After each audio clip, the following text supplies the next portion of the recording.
there is an increasing amount of discussion around zinc and where zinc goes in your process. I listened to a couple episodes of Craft Beer and Brewing, and they were talking to some folks talking about doing cold side hop additions, to the point to where I believe there's some yeast labs now that are offering a sterile drink zinc solution that can be dosed into your tank on the cold side.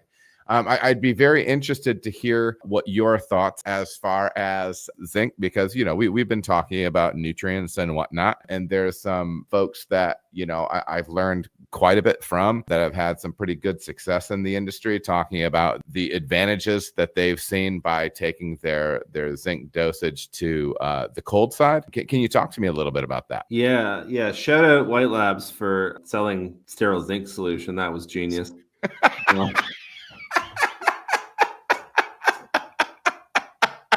I saw you start smiling. No disrespect. That was genius. Sure, the margins are awesome. But yes, I enjoyed that, if you can't tell. But yeah.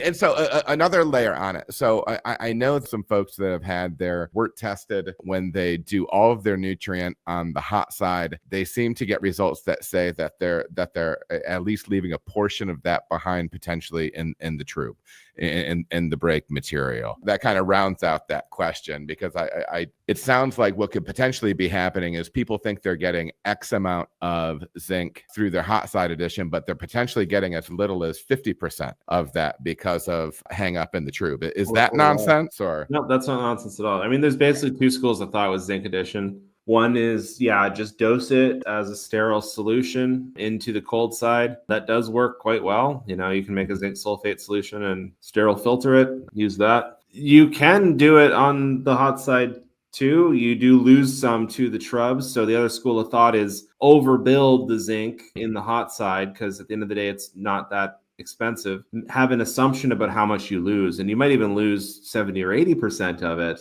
but you can still dial it in that way too. We offer a nutrient product. It's called Yeast Lightning. That's like a mix of every nutrient the yeast needs. Yep. It's intended for the hot side, but it's also got extra zinc in there to ensure that enough makes it through to the final wort on measurements. So yeah, different schools of thought. I mean, the adding direct zinc solution is definitely a good, especially if you're like a bigger brewery where you really want that like absolute precision. I think that works too.